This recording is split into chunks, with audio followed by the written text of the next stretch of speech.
Big TV భక్తి సమాచారం WhatsApp ఛానల్లో జాయిన్ అవ్వండి. అన్ని విశేషాలు ఎప్పటికప్పుడు తెలుసుకోండి.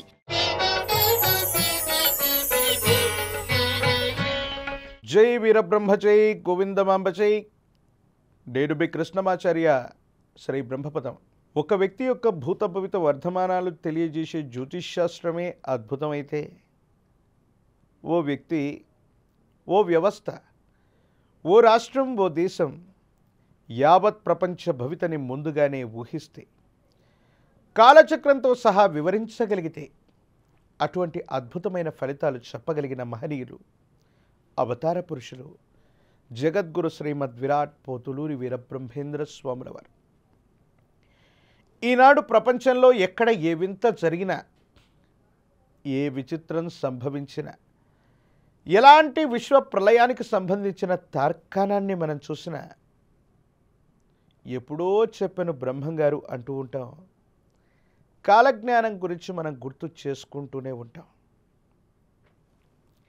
లేపాక్షి బసవన్న రంకెలేసేను, యాగంటి బసవన్న అంతకు పెరిగేను, శ్రీశైల బసవన్న రౌద్ర రూపంబు దాల్చేను, తిరువళ్ళూరు వీర రాఘవస్వామి విగ్రహం నుండి వింతైన నవ్వులు, మధుర మీనాక్షమ్మ మనుజులతో మాటలాడు, కంచి కామాక్షమ్మ బిరబిరా తిరిగేను.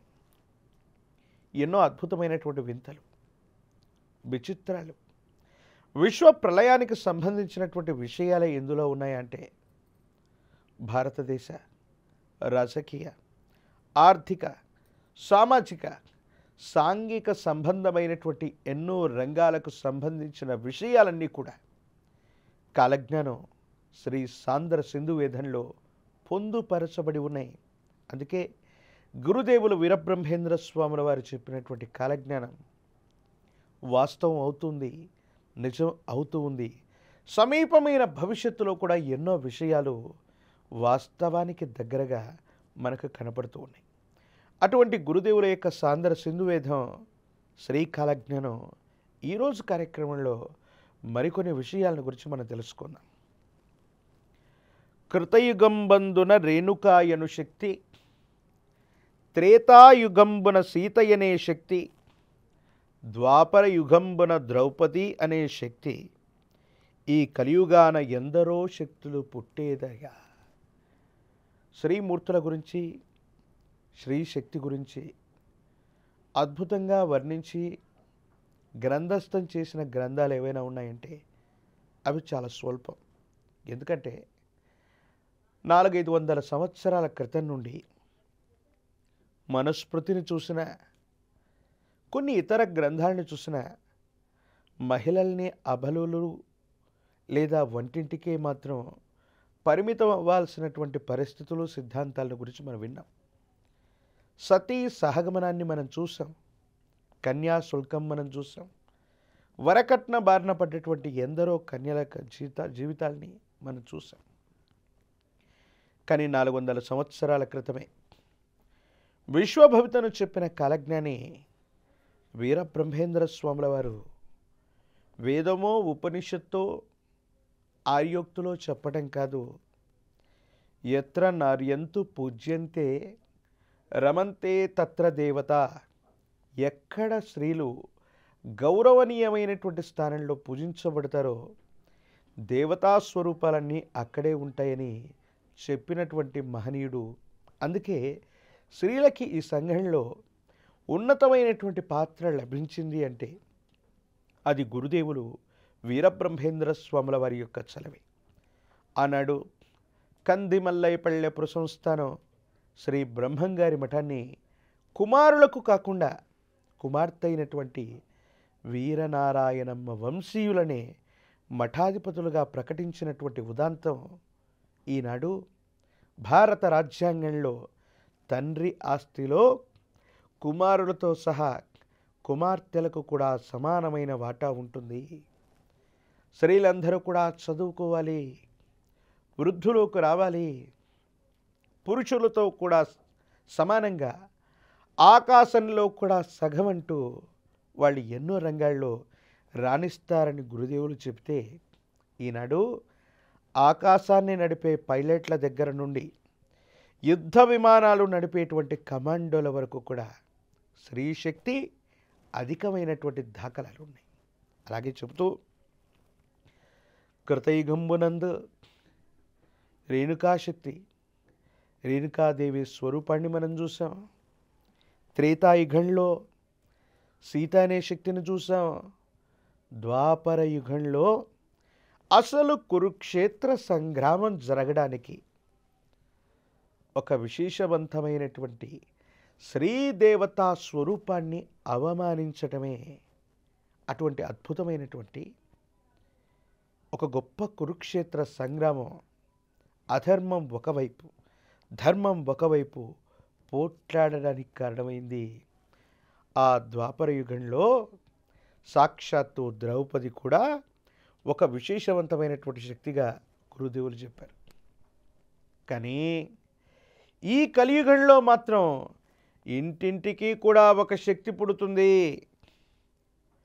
ప్రతి ఇంట్లో జన్మించేటువంటి ఆడకూతురు కూడా ఒక అమ్మవారి యొక్క దేదీప్యమానమైనటువంటి శక్తి స్వరూపం అవుతుంది. సమాజహితం కోసం, లోక కళ్యాణార్థం సమీపమైనటువంటి భవిష్యత్తులో స్త్రీలే రాజ్యాలను ఏలతారు. ఈ కలియుగంలో స్త్రీ శక్తికి మించింది లేదు అని గురుదేవులు వీరబ్రహ్మేంద్ర స్వాముల వారు కాలజ్ఞానం శ్రీ సాంద్ర సింధు వేదంలో చెప్పారు.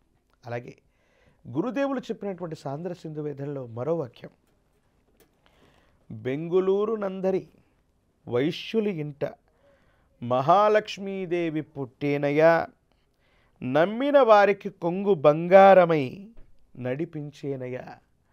సాక్షాత్తు ఆ శ్రీదేవి మహాలక్ష్మి స్వరూపమైన అమ్మవారు కూడా కర్ణాటక రాజ్యంలో బెంగుళూరు నగరంలో జన్మ తీసుకునేటువంటి పరిస్థితులు ఉన్నాయి.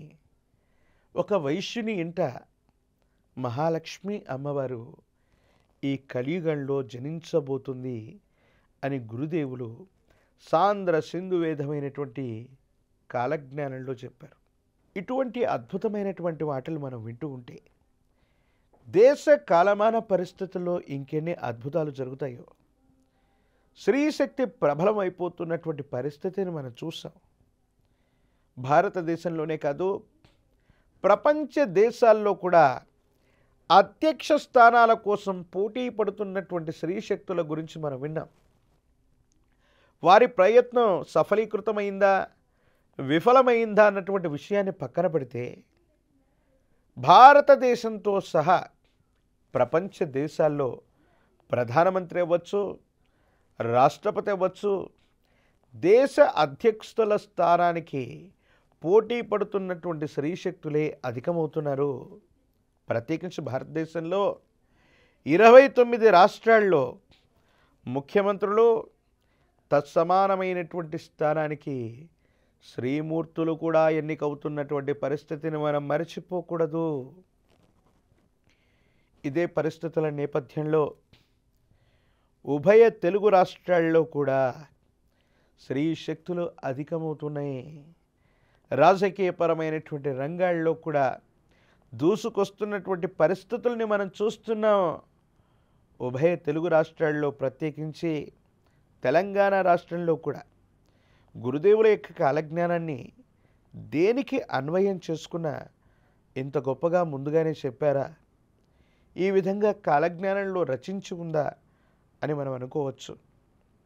ఈనాడు తెలంగాణ రాష్ట్రానికి సంబంధించి తెలంగాణ రాష్ట్ర సమితి లేదా భారత రాష్ట్ర సమితి కల్వకుంట్ల చంద్రశేఖరరావు గారి యొక్క తనయ శ్రీమతి కవిత గారు కూడా గతంలో ఇదే కార్యక్రమంలో ఒకసారి చెప్పాం, వారి సమీపమైనటువంటి భవిష్యత్తులో ఒక మహోన్నతమైనటువంటి ఉద్యమానికి శ్రీకారం చుట్టేటువంటి ప్రయత్నం జరుగుతుందని. సమీపమైన భవిష్యత్తులో ఇలాంటి శ్రీమూర్తులు, ఇలాంటి వనితలు కొందరు వాళ్ళు కూడా ఒక్కొక్క శక్తి స్వరూపమై దేశం కోసం, రాష్ట్రం కోసం ప్రత్యేకించి ప్రజలకు సంబంధించినటువంటి కొన్ని రకాలైనటువంటి కష్టాలు నష్టాల నుండి ప్రజల్ని సంరక్షించడానికి లేదా ఒక కొత్త ఉద్యమానికి శ్రీకారం చుట్టగలిగినటువంటి పరిస్థితులు కనబడుతూ ఉన్నాయి. మరోవైపు ఆంధ్రప్రదేశ్లో చూసిన షర్మిల గారి యొక్క నేతృత్వంలో ఆనాటి మాజీ ముఖ్యమంత్రి వర్యులు శ్రీ వైఎస్ రాజశేఖర రెడ్డి గారికి కుమార్తెగా, మాజీ ముఖ్యమంత్రి వర్యులు వైఎస్ జగన్మోహన్ రెడ్డి గారి సోదరిగా ఉన్నటువంటి షర్మిల గారు కూడా సమీపమైన భవిష్యత్తులో ఒక మహోన్నతమైనటువంటి ఉద్యమం చేత ప్రజల్ని ఆకర్షింపచేయటమే కాదు, అత్యున్నతమైనటువంటి పదవుల్ని ఇటువంటి శ్రీమూర్తులు అధిరోహణ చేసే అవకాశం ఉంది. నారా బ్రాహ్మణి గారు అవ్వచ్చు, షర్మిల గారు అవ్వచ్చు, కవిత గారు అవ్వచ్చు, ప్రత్యేకించి విశేషవంతమైనటువంటి తెలుగు రాష్ట్రాల్లో ఎంతోమంది శ్రీమూర్తులు ఉన్నారు. ప్రస్తుత ప్రభుత్వంలో ఉన్నటువంటి సీతక్క గారు అవ్వచ్చు, విశేషవంతమైనటువంటి ధీర వనితలైనటువంటి వీళ్ళందరూ సమీపమైన భవిష్యత్తులో మహోజ్వలితమైనటువంటి శక్తి స్వరూపాలుగా రాజకీయపరమైనటువంటి రంగాల్లో ఉత్కృష్టవంతమైనటువంటి స్థానాన్ని వీళ్ళంతా కూడా పొందుతారు. తప్పనిసరిగా ఇంటింటికి ఒక శక్తి పుడుతుందన్నట్టుగా అవసరం ఉన్నటువంటి ప్రతి చోట కూడా రాజకీయ నాయకులు పదవుల్లో ఉన్నటువంటి వాళ్ళు సాధించలేనటువంటి అంశాలన్నింటినీ కూడా ఇలాంటి ధీర వనితలు సాధించి ప్రజా సంక్షేమం కోసం పాటుపడతారు. ఒక మమతా బెనర్జీ గారిని విశేషవంతమైనటువంటి బెంగాల్కి ముఖ్యమంత్రిగా చూసాం. ఢిల్లీ కూడా ఒక శ్రీమూర్తిని మనం ముఖ్యమంత్రిగా చూస్తూ ఉన్నాం. సమీపమైన భవిష్యత్తులో ఉభయ తెలుగు రాష్ట్రాలు లేదా దక్షిణ భారతావనిలో చాలా రాష్ట్రాలకి ముఖ్యమంత్రి అభ్యర్థినులుగా లేదా ముఖ్యమంత్రి తత్సమానమైనటువంటి స్థాయికి తగ్గట్టుగా శ్రీమూర్తులు అధికమయ్యే అవకాశం ఉంది. ఆకాశంలో సగమన్నట్టుగా అన్ని రంగాల్లో కూడా శ్రీమూర్తుల యొక్క శక్తి అధికమైంది.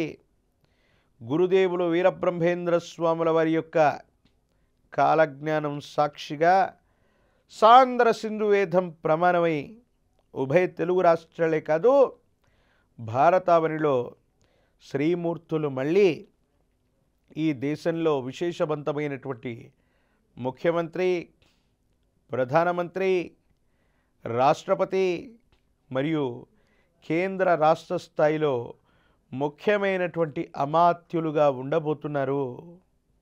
శ్రీమూర్తుల యొక్క శక్తి విశేషవంతమైనటువంటిది. అటువంటి దేవతా స్వరూపాల యొక్క శక్తి, అమ్మవార్ల యొక్క శక్తిని పురుడు పోసుకున్నటువంటి ఎంతోమంది ధీర వనితలు మళ్ళీ ఈ భారతావనిని పరిపాలన చేయటానికి ఈ భూమి మీదకి రాబోతున్నారు. ఇప్పటికీ ఎంతోమందిలో ఆ శక్తి ప్రవేశపెట్టబడి ఉందని గురుదేవులు వీరబ్రహ్మేంద్ర స్వాముల వారు కాలజ్ఞానంలో చెప్పినట్టే జరుగుతోంది. అలాగే కర్ణాటక రాష్ట్రంలో కొన్ని ప్రత్యేకమైన పరిస్థితుల్లో సాక్షాత్తు ఆ శ్రీదేవి మహాలక్ష్మి అమ్మవారు ఒక పుణ్యాత్ముడైనటువంటి వైశ్యుడి ఇంట జన్మ తీసుకోబోతుంది. సాక్షాత్తు ఆ శ్రీదేవి యొక్క రూపమే ఈ భూమి మీద ఈ కలియుగంలో కర్ణాటక దేశంలో కొలువు తీరబోతున్నటువంటి సంఘటనలు అతి సమీపమైన భవిష్యత్తులో ఉన్నాయి. లోక కళ్యాణార్థం మళ్ళీ ఆ శ్రీదేవి భూమి మీద నడయాడుతుంది అంటే రాబోయేటువంటి వీరభోగ వసంతరాయుడి అవతారానికి కాలం సన్నద్ధం అవుతుందేమో. ఇక సమీపమైన భవిష్యత్తులో ఆ విష్ణుమూర్తి యొక్క తేజోరూపం కూడా మళ్ళీ ఈ భూమి మీద నడయాడబోతుందేమో. విశేషించినటువంటి ధర్మ సంస్థాపనార్థాయ సంభవామి యుగే యుగే కలియుగంలో 5124 సంవత్సరాలు పురస్కరించుకొని ధర్మమేదో అధర్మమేదో విచక్షణ లేనటువంటి పరిస్థితుల్లో ఉన్నటువంటి మనకి ధర్మాన్ని మళ్ళీ పునఃప్రతిష్ఠ చేయటానికి కాలం భగవత్ స్వరూపాలు తమని తాము స్పృజించుకుంటూ దేవతామూర్తుల యొక్క విశేషవంతమైనటువంటి అవతారాలే ఈ భూమి మీదకి రాబోతున్నాయేమో. విష్ణుమూర్తి, మహాలక్ష్మి వీళ్ళందరూ కూడా విశేషించి మళ్ళీ ఈ భూమండలం మీద జనించేటువంటి అద్భుతమైనటువంటి అవకాశం ఈ కన్నులతో మనం చూడబోతున్నామేమో. మహనీయుడైనటువంటి ఒక పుణ్యాత్ముడైనటువంటి కర్ణాటక దేశానికి చెందినటువంటి వైశ్యుడి ఇంట సాక్షాత్తు ఆ అమ్మవారు శ్రీదేవి జననాన్ని తీసుకోబోతుంది. భక్తులందరికీ కూడా కుంగు బంగారమై వారికి సంబంధించినటువంటి విశేషవంతమైనటువంటి కోర్కెలు తీర్చేటువంటి కల్పతరువుగా అమ్మవారు మారిపోతుందని గురుదేవులు వీరబ్రహ్మేంద్ర స్వాముల వారు కాలజ్ఞానంలో చెప్పారు. అన్నట్టు ఇంటింటికి ఒక శక్తి పుడుతుందనటంలో కేవలం శ్రీదేవి స్వరూపమైన మహాలక్ష్మే కాదు, ఎన్నో దేవతాగణాలు, ఎన్నో విశిష్టవంతమైన శక్తులు, ఇవన్నీ కూడా శ్రీ గురుదేవులు వీరబ్రహ్మేంద్ర స్వాముల వారు వీరభోగ వసంతరాయుడుగా మళ్ళీ తాను వస్తానన్నాడు. ఆ సందర్భానికి నాంది ప్రస్తావనగానే దేవతామూర్తుల యొక్క గణాలన్నీ కూడా విశేషవంతంగా ముందుగా స్వామివారి యొక్క ఆగమనానికి ఆహ్వానం పలుకుతున్నట్టు కొన్ని రకాలైనటువంటి కార్యక్రమాలకి సన్నద్ధం అవుతున్నట్టు ఈ భూమి మీద అవతరించబోతున్నారు. లోక కళ్యాణార్థమైనటువంటి సందర్భాలు రాబోతూ ఉన్నాయి. మళ్ళీ ఈ దేశంలో స్త్రీశక్తి ప్రజ్వలితం కాబోతుంది. ఈ కలియుగంలో మళ్ళీ ఒక్కొక్క దేవతా స్వరూపం మళ్ళీ ఉద్భవించబోతుందనటంలో ఎటువంటి సందేహం కూడా లేదు.